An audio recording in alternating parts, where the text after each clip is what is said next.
Hello, everyone, and welcome back to the Beat Podcast, brought to you by Vive.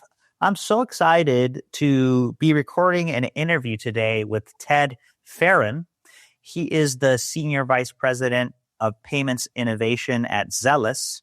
He's focused on delivering increased revenue, claims analytics, and improved healthcare payment solutions for healthcare providers throughout the U.S. Before Zelis, Ted was co-founder and CEO of Rivet, and he spent several years contributing to the business success for software companies like Canopy, Infrastructure, and Qualtrics.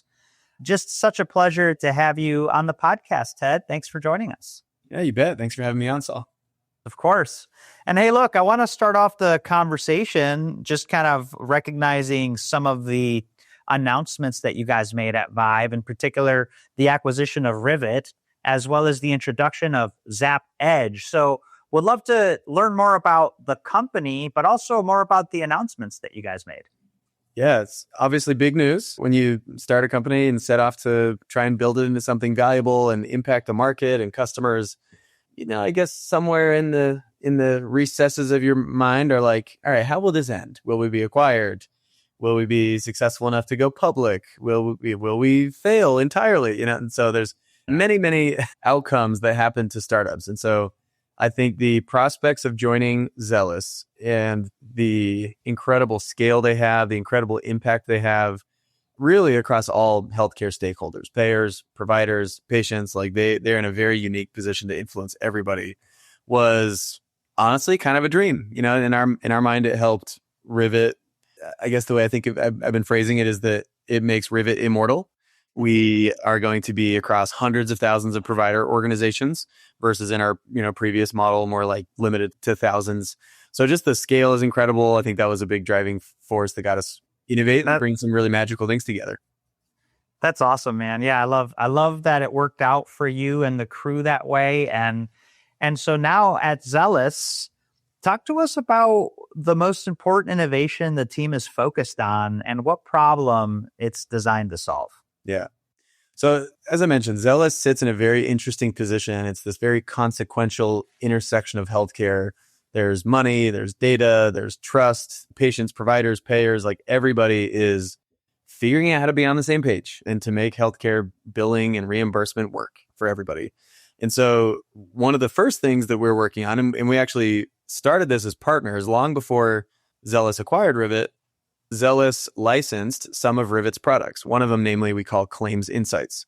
And Claims Insights is like this great unifier between the provider and the payer. It gives providers insights into their reimbursement and have payments been made or haven't they been made? What good and bad is happening within those payments? And it's really like this beautiful single pane of glass to understand your reimbursement with clarity like you've never had it before. So that's one of the key things we're focused on, but that's really the tip of the iceberg on what we want to bring, especially from a Rivet perspective, to the provider market that Zelis serves. That's fantastic. Yeah, no, the opportunity is big, and oftentimes these transactions, very opaque. That visibility is key. Why has shared financial clarity between providers and payers been so elusive? That black box idea, and what structural barriers have kept that insight and execution so disconnected? Yeah. All of them. Yes. Everything. The industry in a lot of ways just wasn't really architected for shared clarity.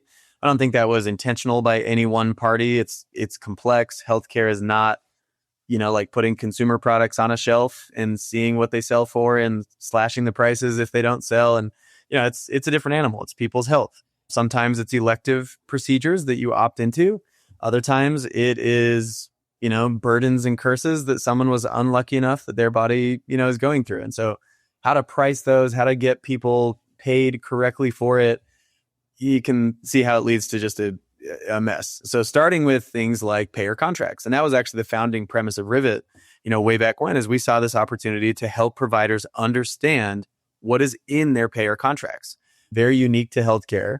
The service provider, in this case, the actual healthcare provider, doesn't necessarily just set a price.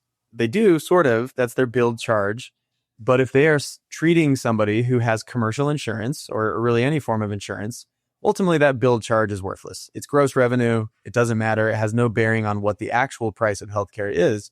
What does matter is what has the insurance company contracted with the provider to pay for that specific, set of services on behalf of that member.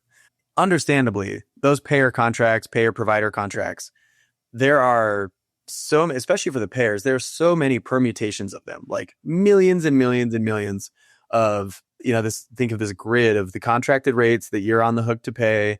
And it totally depends based on a million different factors that I didn't totally appreciate until we founded Rivet and got in the guts of it. But it's the layers just go so incredibly, deep. So then, so those are some key pieces. But then I think there are certain siloed kind of payments pieces. You've got claims processing, remittances, reconciliation, even analytics are sort of supplied and built by different systems, and they contemplate different data. There are different data specs in the industry, so people cleanse the data in different ways. There's lots of legislation that's been layered on over decades and decades and decades of evolution there. So then all of a sudden you've got a provider who's trying to navigate this stuff, and they build workarounds. They do manual postings and spreadsheets and literal sticky notes. And you've got really large affiliation teams, and everyone's just trying to close the loop, right? And it all again circles back on all these moving pieces. So the result isn't like intentional friction. It's just this structural fragmentation. And then, of course, you've got denials, and some of which are fixable and preventable if the provider would sharpen up their billing processes. And meanwhile, you've got, insurance companies that are trying to process all this stuff and get back to providers. And understandably, they're in a tricky position because they're trying to, detect maybe on one extreme end, you've got fraud, and on other ends, they're just trying to make sure everyone's kind of abiding by the rules. And otherwise, their financials can go off the rails pretty darn quickly. So it is, however complex folks think healthcare is, multiply it by whatever factor you deem appropriate, and you're still probably undershooting it. So I think, full circle back to like Rivet has been working on provider intelligence.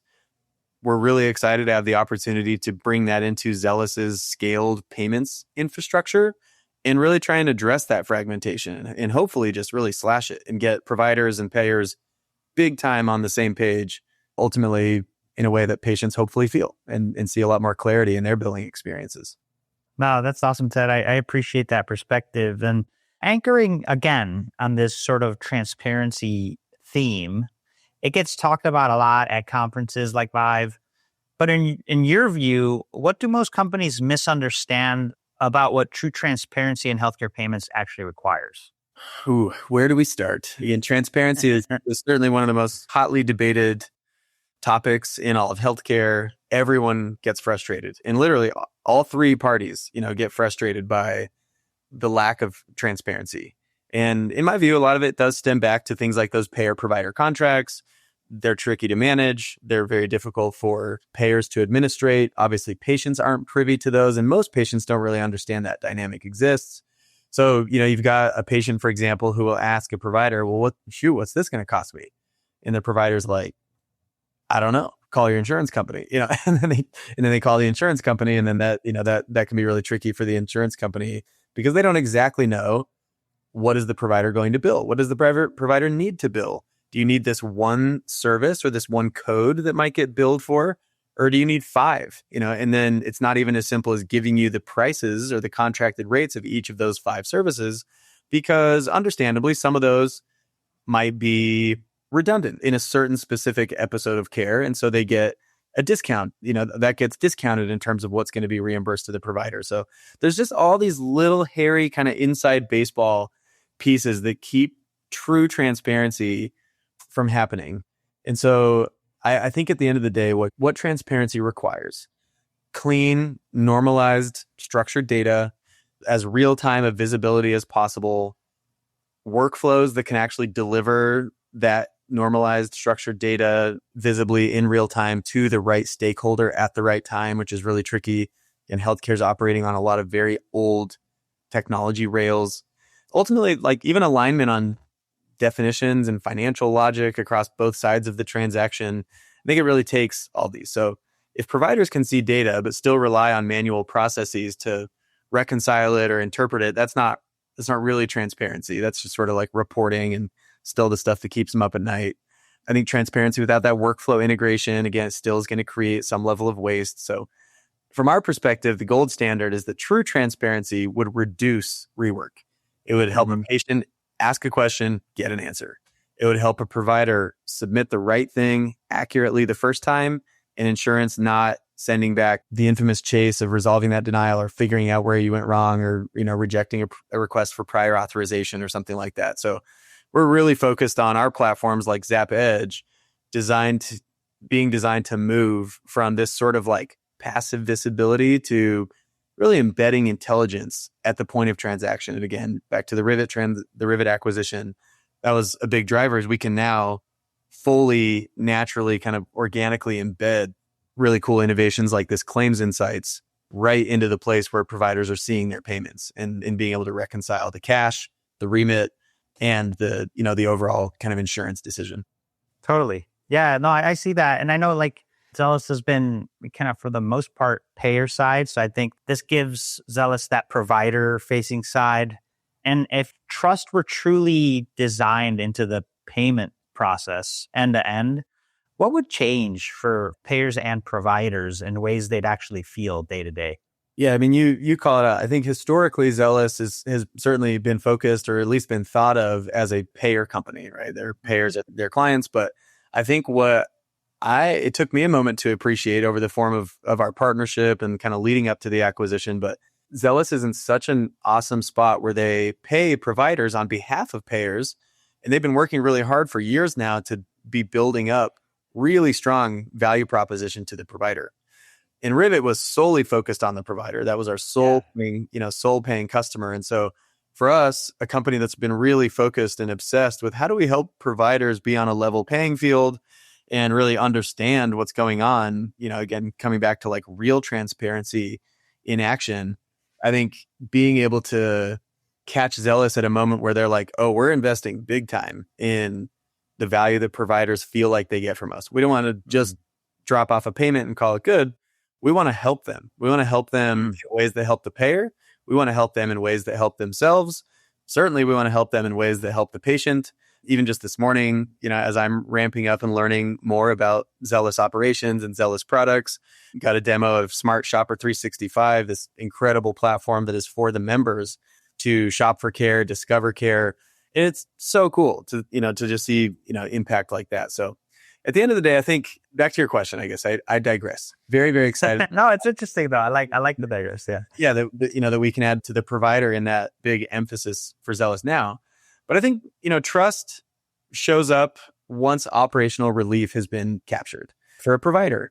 If they can get faster, more predictable cash flow, if they can have fewer errors that they have to, or just issues that they have to call payers about, if they can reduce the administrative burden and staff burnout and all, the stuff that leads to high turnover, which is very common in revenue cycle management positions, like all of that, even confidence that their payments align with those payer contracts that they've signed, like that is how you build trust. It's substance. It's real.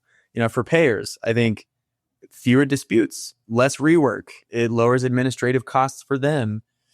I think stronger provider relationships, right? Like those are things that all of a sudden from their perspective, they trust the providers and they're less like, oh my gosh, we have to waste our lives and so much expense on, is there fraud? Is there waste? Is there abuse? Is there anything in the system? And instead it can be substance. The providers are trying to get things right the first time and they've been armed to get things right the first time. Like it's this flywheel that benefits every participant and every stakeholder in the healthcare financial experience. So I think just as like shared impact, as real substance emerges from what has historically just been a really messy, sort of dysfunctional reimbursement landscape that everyone has to live in, like that's how you build trust, not just talking about it, not talking about transparency, like bringing it to life for reals. That's awesome. Yeah. And I think there's a huge value unlock here if properly executed. So I'm excited for you guys in a big way. If people wanted to learn more about what you guys are up to at Zelis or about you, Ted, what's the best place they could reach out? I mean, certainly Zelis.com is the window into any one of our offerings. While this may be phasing and changing and evolving over time, rivethealth.com is also still a window into Rivet specifically and the products that we offer. And then obviously through either of those channels, conversations can get escalated to get demos of our products, to learn more about them. On a personal note, anyone can look me up on LinkedIn and reach out, and happy to engage personally. And I know many folks at Rivet and Zelis would feel the same. That's awesome.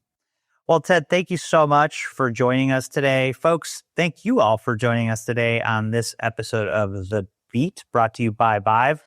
Today, we hosted Ted Ferrin. He's the Senior Vice President of Payments Innovation at Zelis, sharing with us all the news straight from the conference. And in the show notes, you're going to find all the ways to get in touch with the company, with Ted, and all the updates there that you may want to share with your friends, share with your colleagues, because that's why we do these, to get the word out so you too could make the most out of the insights straight from the conference in your organization.